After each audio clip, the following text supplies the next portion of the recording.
ये कहानी है दो दोस्तों की जो कि एक छोटे से गांव में रहते थे। एक बार वो दोनों किसी काम से शहर गए और वापस अपने गांव लौट रहे थे। उनके गांव तक पहुंचने के लिए उनको एक घने जंगल से होकर के गुजरना था। और जब वो उस जंगल से गुजर रहे थे तो एक दोस्त को प्यास लगी और वो पानी ढूंढने के लिए रास्ता भटक गए। थोड़ी ही देर बाद शाम हो गई और रात होने ही वाली थी।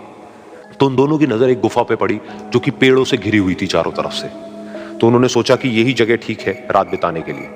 तो दोनों ने कुछ लकड़ियां इकट्ठी करी, उस गुफा के अंदर गए और आग जला करके वहां पे बैठ गए। रात का वक्त था, गुफा के अंदर आग जल रही थी, बाहर बिल्कुल अंधेरा था और कुछ जानवरों की आवाजें आ रही थी। तो उन दोनों में से जो एक दोस्त था वो अंदर ही अंदर डरने लगा, क्योंकि उसने भूत प्रेतों की बहुत कहानियां सुनी थी कि रात के वक्त जंगल में कुछ भयानक आत्माएं भटकती हैं और अगर उनको कोई ऐसा भटका हुआ आदमी मिल जाए तो उसको नहीं छोड़ती।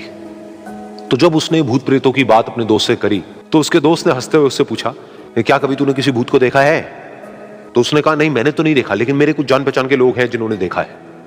तो उसके दोस्त ने उसको समझाने की बहुत कोशिश करी कि यार ऐसी सुनी सुनाई बातों पर विश्वास नहीं करते हैं, अब तू सो जा और मुझे भी सोने दे, मुझे नींद आ रही है। और इतना कह करके उसका दोस्त वहीं पर लेट गया और थोड़ी देर में सो गया। लेकिन वो जो अंदर से डरा हुआ था वो लेट तो गया, लेकिन उसको नींद नहीं आ रही थी। उसको लग रहा था कि शायद यहां पर कहीं कोई है जो छुप करके कहीं से उसको देख रहा है।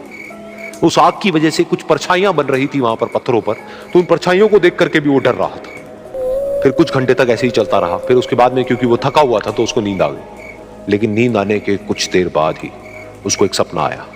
सपने में उसको एक बहुत ही भयानक परछाई उसकी तरफ बढ़ती हुई नजर आई। अब जैसे जैसे वो अंदर से डरता चला जा रहा था, वो परछाई उसके और पास आती चली जा रही थी और बड़ी होती चली जा रही थी। और उस परछाई में एक हाथ उसको नजर आया जिसके बड़े बड़े नाखून थे, और वो हाथ उसकी तरफ बढ़ता चला गया और उसके गले तक पहुंचने ही वाला था कि तभी वो डर करके एकदम से उठा। फिर उसने अपने दोस्त की तरफ देखा जो कि सो रहा था, उसको पकड़ करके जोर से उठाया।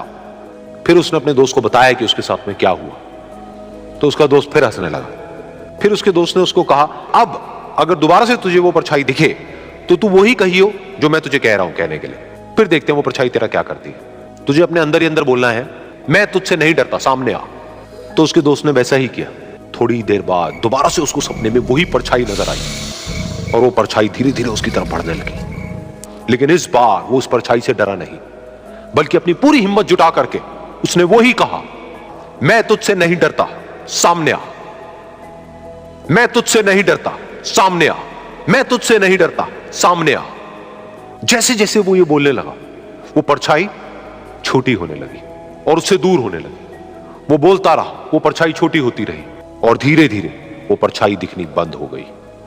बिल्कुल ऐसा ही हमारी जिंदगी में भी होता है। हमारे अंदर जितने भी डर है, उससे हम जितना डरते हैं हम उतना ही छोटे होते चले जाते हैं और वो डर उतने ही बड़े होते चले जाते हैं। लेकिन अगर हम अपने अंदर के डरों से नहीं डरते हैं और उसका सामना करते हैं तो दुनिया का ऐसा कोई भी डर नहीं है जो कि हमें डरा पाए।